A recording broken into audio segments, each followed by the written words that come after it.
permet vraiment de mieux comprendre les attentes des clients. Moi, je suis vraiment dans la nutrition du sportif, donc c'est bien de maîtriser un minimum aussi en pratique. C'est assez large. Il y a d'abord tout ce qui est développement produit, recherche et développement, donc pour créer de nouveaux produits. Il y a ensuite tout ce qui est conseil clientèle.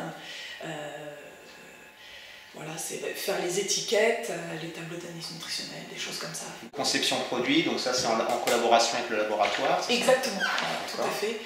Et ma collègue, du coup, qui est responsable qualité. Et toutes les deux, on essaye de mettre en place de nouveaux produits et d'améliorer les produits existants.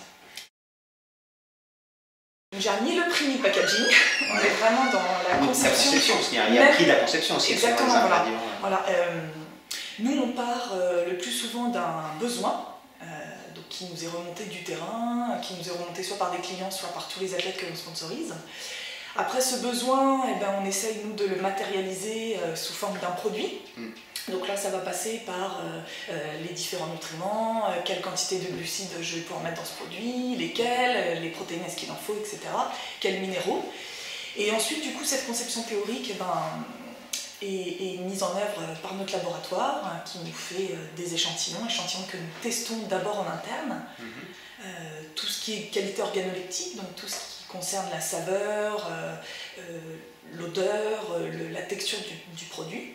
Si cela est validé par notre équipe, eh ben, nous envoyons la boisson, le gel, la barre en panel externe. D'accord. Et ces sportifs, eux, sur le terrain, donc, nous testent le produit en question, regardent l'efficacité, si le produit est bien passé, etc. Donc ça parle plus, c'est vrai que le développement produit parle plus souvent d'un besoin réel, quoi. On parle plus souvent de la pratique. De plus en plus informés et de plus en plus intéressés par toutes ces problématiques. Exigeants ou intéressés? Non, vraiment intéressés dans le bon sens du terme. Ouais, vraiment. Moi, j'ai beaucoup de questions, les gens peuvent m'appeler, m'envoyer des mails. Les gens sont de plus en plus intéressés parce qu'on a aussi pris conscience que la nutrition, bah, c'était un facteur de performance. Donc il y a un intérêt particulier à se pencher à ces questions de nutrition. Et puis les questions viennent aussi parfois à partir d'un petit désagrément digestif, d'un petit souci qu'on a pu avoir sur le terrain. Parfois les gens c'est bon bah j'ai des crampes, qu'est-ce qu'il faut faire, comment lutter contre, là j'ai pas été bien, j'avais les jambes coupées, j'étais déshydratée, etc. Donc soit ça part effectivement d'un intérêt personnel ou alors ça part d'un problème et on veut le résoudre. C'est étonnant, mais même le sportif de haut niveau, hein, on conseille beaucoup de tester les produits à l'entraînement. L'entraînement sert aussi à ça, de voir toutes ces problématiques avant finalement le jour J, l'épreuve. On parle vraiment de produits énergétiques, on n'est pas du tout sur les boissons énergisantes, etc. Tous les produits que l'on conçoit pour des adultes. Par contre, ils peuvent tout à fait être utilisés par les enfants, il suffit simplement d'adapter le dosage, il n'y a aucun souci. On est sur des choses très très simples, hein. Les produits apportent des glucides, certains des protéines et des vitamines et minéraux, donc ça reste très simple hein, finalement, il n'y a rien de méchant et les enfants peuvent tout à fait consommer nos produits, d'ailleurs certains le font.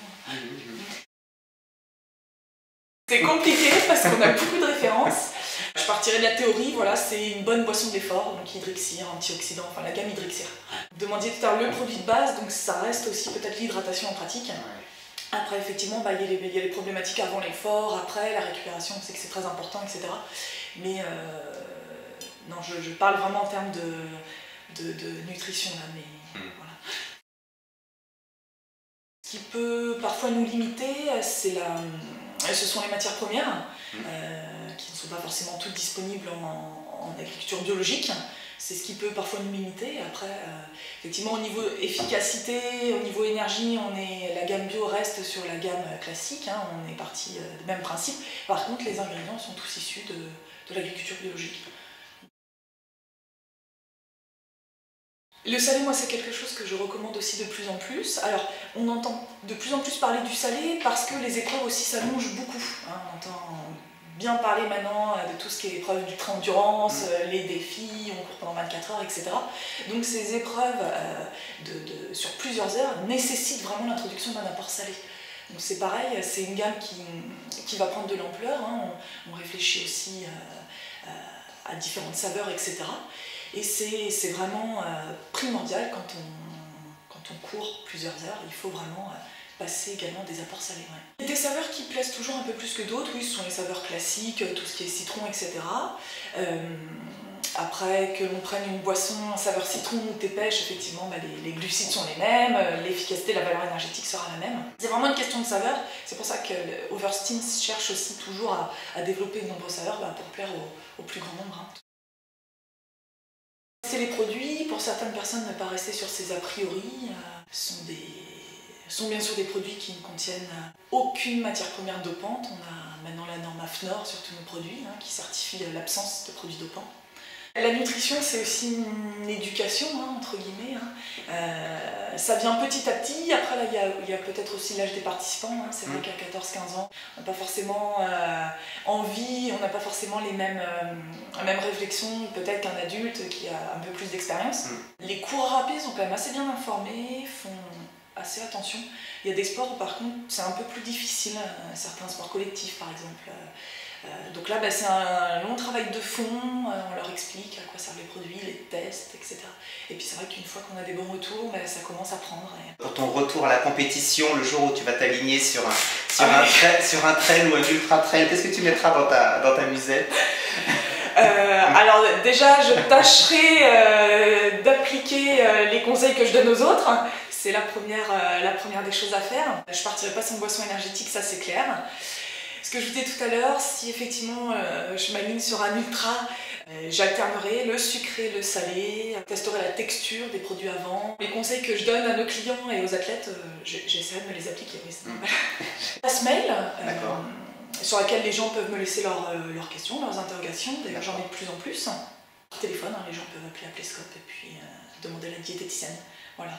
D'accord. Et je réponds aux questions. Gratuitement. Gratuitement, voilà.